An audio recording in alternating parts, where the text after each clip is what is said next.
1921 оны 11-р сарын 5-нд Монгол улсын ардын засгийн газар зөвлөлт Орос улсын засгийн газар хооронд хийсэн хэлэлцээр бол манай хоёр улсын дипломат харилцааны түүхэн үе шат билээ. Энэ түүхэн хэлэлцээрийг бэлэгдэж 1952 оноос эхлэн жил бүрийн 10 дугаар сард Орос Монголын найрамдал хамтын ажиллагааны өдрүүдийг тэмдэглэж иржээ. 10 түрүү боловсрох цаг, ажил ундардаг намрын энэ сарыг дуу хуур, найрамдал нөхөрлөөр чимдэг энэ арга хэмжээ уламжлал болсноор өнөө жил 53 дахь жилтэйгээ залглоо. Монголчуудыг сонгодог урлагтай танилцуулсан гэдэг утгаараач Оросын дуу хөгжим, сонгодог урлагийн тоглолтууд монголчуудын сэтгэлд илүү ойр байдаг. Дэлхийд алдартай Оросын балетийн одыг биширч эрхүүгийн симфони оркестрыг гайхалтай аялгаунд умбаж, Бурятийн театрын уран бүтээлчид дэлхийн сонгодгуудыг амьлуулж, 100 жилийн өмнөх түүхт гэрэл зургийн ертөнцөөр аялуулсан найрамдлын сарын оюуны бэлэг байлаа. Жирийн Монгол малчнаас эхлээд төрийн өндөрлгүүдийг хүртэл гайхалтай үнээр дүрсэж, уран бүтээлчийн зүрх сэтгэлээрээ монголчуудтай хамгийн ойрхон байсан нэгэн Орос уран бүтээлчийн үзэсгэлэнээр энэ жилийн найрамдлын өдрүүдийн арга хэмжээ аль бие ёсоор эхэлсэн билээ. Фёдор Симонович Торхов Монголд олон жил амьдарч олон сайхан уран бүтээл төрөвсөн уран бүтээлч. Энэ хөх тэнгэрийн дор төрсөн бүтээлүүд энэ нутагтаа үлдэх ёстой гэж тэрээр үр хоочтой гэрээсэлжээ.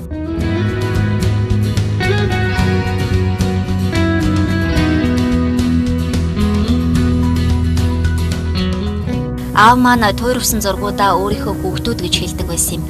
Тэгээд хүүхдүүд нь төрсөн нутагтаа найдвартай, сайн хадгалагдах ёстой гэж үзээд хамгийн сайн шилдэг бүтээлүүдээ Монголд үлдээсэн.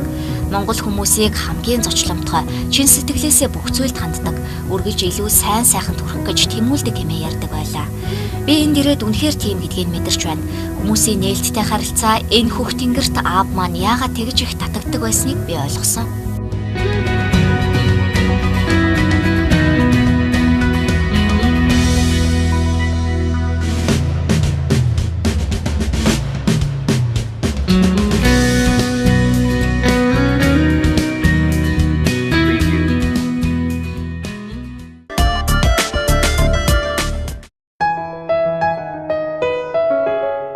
Дэлхийд гайхагдаж Орос орны нэрийг хууцуулж явдаг зүйлүүдийн нэг бол сонгодог бүжиг балет.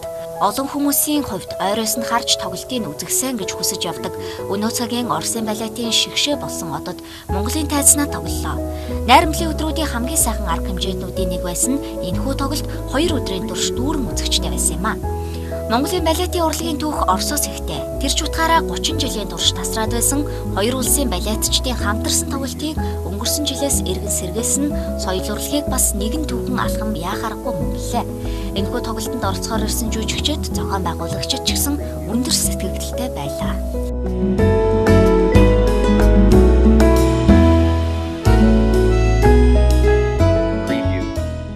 Самое особенное это то, что мы представляем. Тоглолтын хамгийн гол онцлог бол өмнө нь хизээч Монголд ирж байгаагүй улсынхаа төдийгүй олон улсын хэмжээний шагналтнууд энд ирсэн байгаа. Мөн Монголын тайзнаа авторын өөрөө дэглэсэн орчин үеийн сонгодог жүжигийг Михайловский театрын балетын гоцлооч Андрей Касьяненко, Орос албаны улсын говь жүжигчин Арбузова нар анхудаа олонний хүртэл болох гэж байна. Орос судлаачдын нүдээр хэдэн зуун жилийн өмнөх Монгол орныг толцсон үндсэнтэй түүхэн нэрцөөр аялах бас нэгэн боломж энэ жил бий болсон найрамдлын өдрүүдийн хүрээнд хийгдсэн гэрэл зургийн үзэсгэлэн.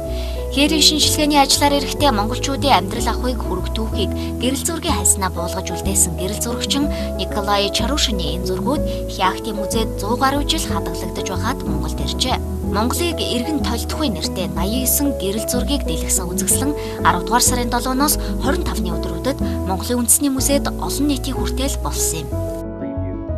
Она удивляет, безусловно, каждый. Үзэсгэлэнгийн зураг бүхэн Монгол улсын талаарх цоошин зүйлийг илэрхийлсэн байснаас гадна Монгол хүмүүсийн хөрөг зургнууд намайг маш их гайхшруулсан. Тэр дундаа энэ эмэгтэй фото зураг хүн гэдэг ямар эрхэмсэг болохыг батлан харуулж байна. Ер нь зураг бүхнээс тухайн хүний гадна төрхөөс гадна фото сэтгэлийг харж болох байсан.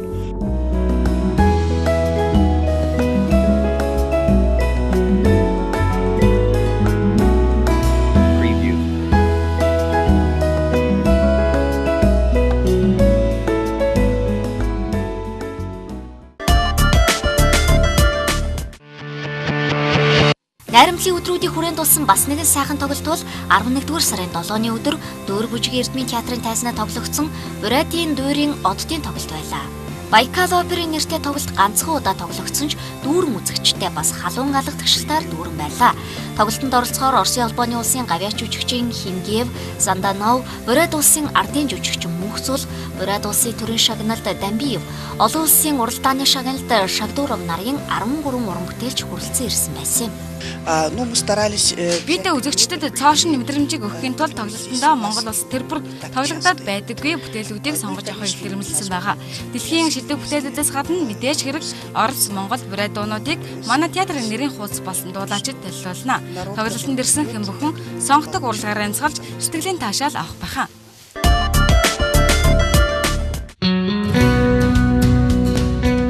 2013 оны 10 дугаар сарын 10 Оросын шинжлэх ухаан соёлын төвд Монгол Оросын найрамдал хамтын ажиллагааны өдрүүдийн нээлтийн ёслол боллоо.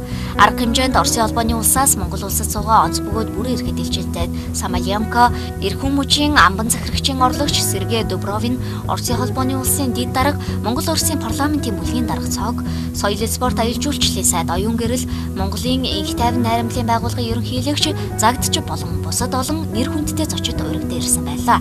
Ёслолын арга хэмжээ Эрхэм мужийн уугуул нэр зохиолч Валентин Распутиний гэрэл зургийн үзэсгэлэнгээр нэгдсэн юм.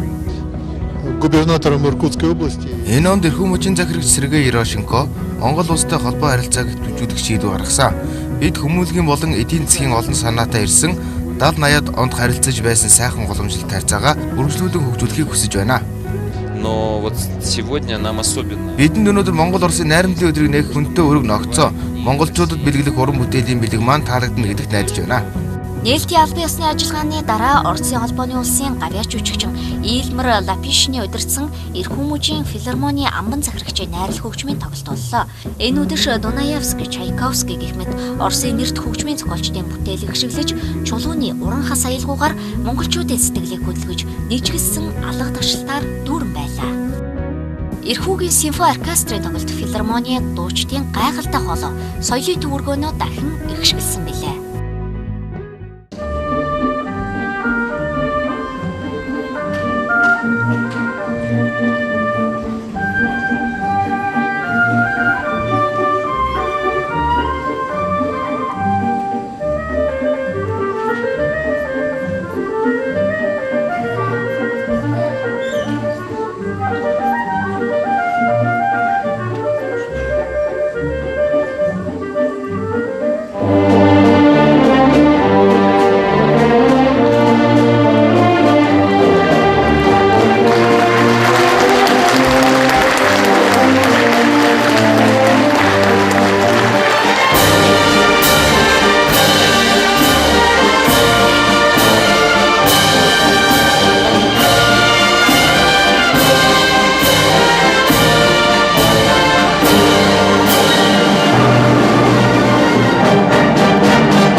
Найрамдлын өдрүүдийн хүрээнд бяцхан уншигчдад зориулсан Сибиричок сэтгүүлийн нээлт Крилица цэцэрлэгийн хүүхэд багчуудын тоглолт, Орос дуулаачдын уралдаан, гэрэл зургийн болон гар зургийн үзэсгэлэнгээд соёл урлагийн олон арга хэмжээ тоглолтууд зохион байгуулагдаж, үүнд ч Монголын хүүхэд багчууд залуус идэвхтэй оролцсон юм а.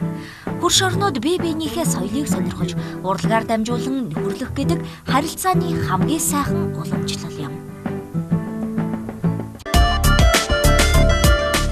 Худалдаа бол Монгол Оросын харилцааны хамгийн эртний хэлбэр.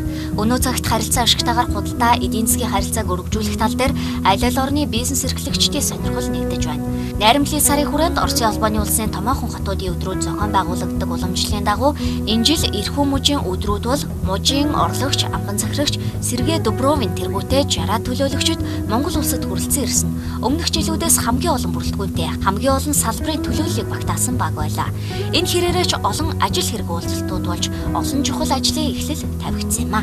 Сейчас, если посмотреть на Иркутскую область, то на нее, наверное, приходит... Монгол Сибирийн бүсийн бараа бүтээгдэхүүний эргэлтийн 60-аас илүү хувь нь Эрхэм муж Монгол улс хоёрын дунд хийгддэг.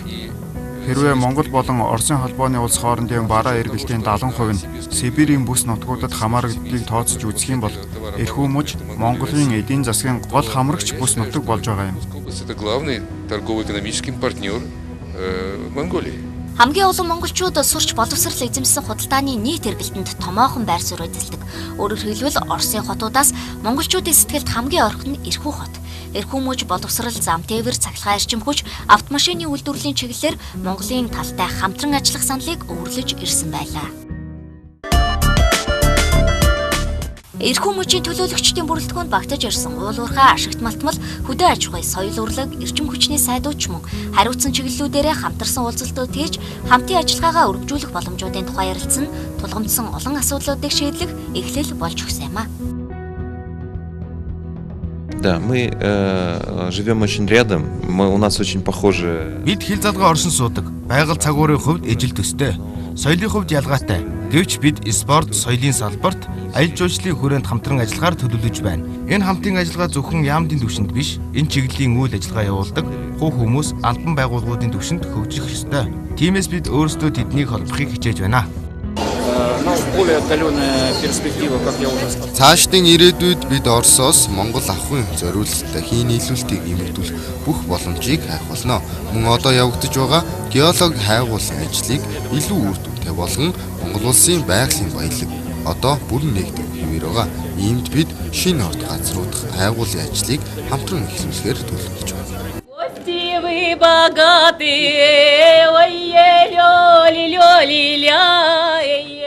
Юу байн түүгээрээ дайл гэдэг Орос ардын сайхан үг байна. Эрхүү мужийн төлөөлөгчид энэ удаа ганцхан дүүрэн ирж өөрсдийн үйлдвэрлэж байгаа бараа бүтээгдэхүүний үзэсгэлэнг дэлгэсэн юм. Үзэсгэлэнд эрхүү мужийн 30 гаруй аж ахуй нэгж бүтээгдэхүүнээ танилцуулсны дотор бараа бүтээгдэхүүнээрээ аль хэдийн Монголын зах зээл танилцуулсан компаниудаас эхлээд шинээр түншин харилцаа тогтоох гэж байгаа компаниуд ч байсан юм а.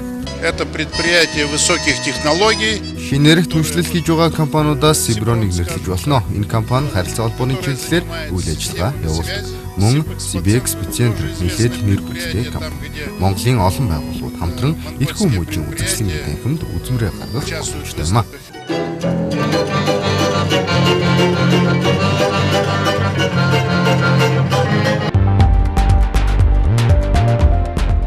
Оросын холбооны улс бол шинжлэх ухааны олд амжилт судалгаа шинжилгээний арга туршлагаараа дэлхийд үнэлэгддэг.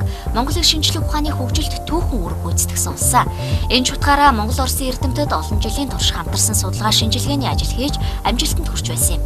Найрамдлын өдрүүдийн хүрээнд эрдэмтэн судлаачдын хамтарсан хэд хэдэн эрдэм шинжилгээний хурал форумд болж өнгөрсөн.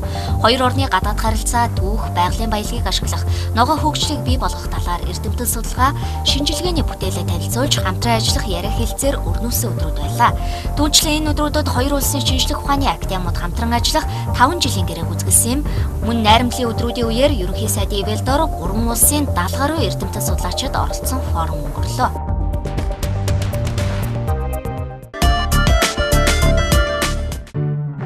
Хэдийгээр найрамдлын өдрүүдийн албан ёсны арга хэмжээ биш ч гэсэн анхаарал татах бас нэгэн арга хэмжээ болж өнгөрсөн нь Оросын холбооны улсын тэргүүлэх багш нарын сургалт байлаа. Энэ удаа тэд сурагчдад орос хэл заах сургалтыг шинэ арга барилаас хуваалцсан юм. Преподаватели московских университетов читают лекции в течение 5 хоногийн турш үргэлжилж байгаа энэхүү семинар Монголын багш нарын хувьд их олзуурхууштай өндөр ач холбогдолтой болж байгаа. Москвагийн улс төмний найрамдлын их сургууль болон нийгмийн шинжлэх ухааны сургууль зэрэг хэд хэдэн ихтэй сургуулиудаас тэргүүлэх профессорууд ирсэн байна. Тэдний дунд анх удаа Монголын ихтэй болон дунд сургуулиудад ашиглагддаг сурах бичгийн зохиогч Эрдэмтэн Хавран Нина ирж өөрийн туршлага мэдлэгээ хуваалцаж байгаамаа.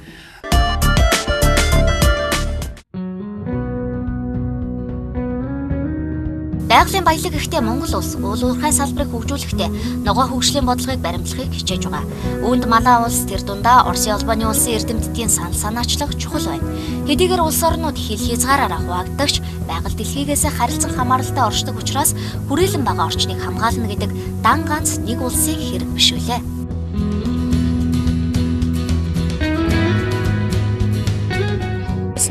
Хүрээлэн ба орчны бохирдол нь өдгөө маш аюултай шатанд хүрээд байна. Гэвч харамсалтай нь энэ асуудалд улс орон бүхэн маш бага анхаарлаа хандуулж байна. Унган байгалаа хамгаалах, дахин сэргээн гэдэг тун амраг хэрэг иймд энэ тал дээр хоёр тал цаашлаад гурван тал нэгт хамтран ажиллах хэрэгтэй байна.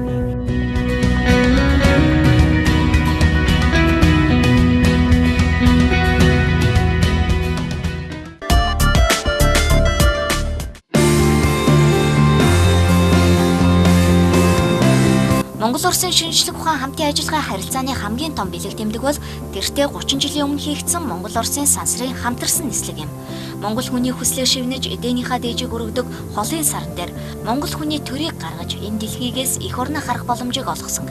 Энэ сайхан хамтын ажиллагааг монголчууд одоо ч хүндэтгэлтэй хандаж, Оросын холбооны улсын сансрын нисгэгчдийг хүндтэй зочингож хүлээн авдаг. Орос Монголын найрамдал хамтын ажиллагааны өдрүүдийн арга хэмжээнд оролцохоор Монгол хүн бүрийн таних Виктор Васильевич Горбатко манай улсад ирсэн бөгөөд түүнийг сансрын нисгэгч Юрий Гагарины нэрэмжит сургуулийн сурагчид дуу хуураар угтан авч халуун дулаа яриа өрнүүллээ. Тэрээр хоёр орны ард түмний сэтгэлд хоногшин үлдсэн тэртэх өдрүүдийг ийхүү дурслаа. Это был большой праздник. Энэ маш том баяр байсан. Бүх хөдөлмөрчин монголчуудын баяр байсан. Сансрын хөлөг хөөрсний дараа бид сансрын студиэс зочид буудлын руугаа явж байхад хэдий цаг маш орой болсон байсан ч Улаанбаатар хотын бүх цонх гэрэлтэй байсан.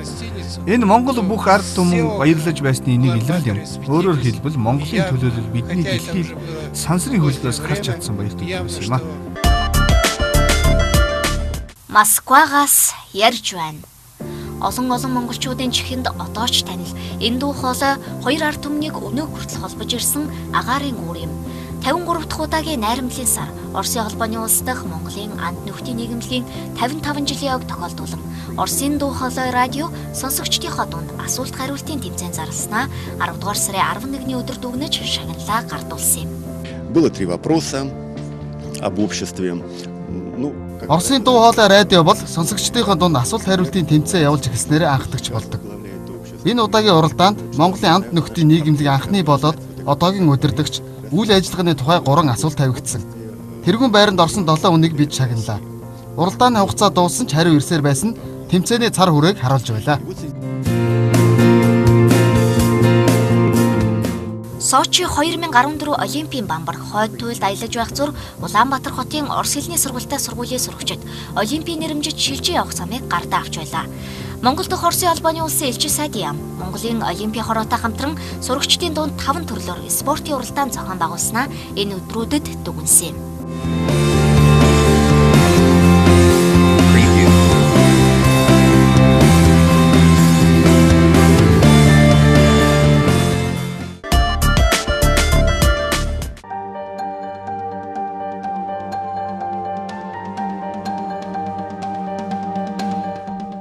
Урлаг спорт бизнес шинжлэх ухаан боловсрал тавчхандаа бол хоёр орны харилцаа салбар бүрт жигд хөгжиж олон жилийн уламжлал одоо ч хадгалагдаж байгааг сарын аяны хүрээнд болсон арга хэмжээнүүдээс харж болохоор байлаа. Найрамдлын сарын хаалтын ажиллагааны үеэр дэлгэсэн гэрэл зургийг үзэгсэн ч үүний нэг нь нотлохой байсан юм. Зохион байгуулсан бүхий л арга хэмжээ хамрах хүрээ чанар чансаагаараа урд урдынхаас илүү өндөр түвшинд хүрсэн. Оролцогчдийнхоо сэтгэлд олон сайхан дурсамж үлдээсэн. Өнөө жилийн найрамдлын сарыг тэмдэглэн өнгөрүүлэхэд Монгол дахь Оросын холбооны улсын элчи сайд яам Оросын шинжлэх ухаан соёлын төв Монгол Оросын найрамдлын нийгэмлэгийнгээд олон хүмүүс зүрх сэтгэлээ гарган ажилласан билээ. Я бы не стал водить. Сарын аяны зөвхөн аль нэг хэсгийг онцлмааргүй байна. Учир нь аяны бүхий л үйл ажиллагаа гайхалтай байсан. Москвагийн их театрын гайхамшигт балетч тоглолтоо хийсэн олон янзын тэмцээн уралдаан боллоо шүү дээ. Бүхэлдээ энэ сарын турш бид нөхөрлөө баттгаж хамтдаа хөгжилдөж олон хүрээнд маш сайхан таатай ур амьсгалыг бүрдүүлж чадлаа. Дуу хуур, найрсаг уур амьсгал, ажил хэргийн яриа хилцээрүүд харилцаагаа баттгсан сайхан өдрүүд өнгөрлөө. Гэхдээ ирэх жилүүдэд хамтдаа илүү их хийж, илүү ойртож нөхөрлөх халуун сэтгэлээр дүүрэн үлдсэн билээ.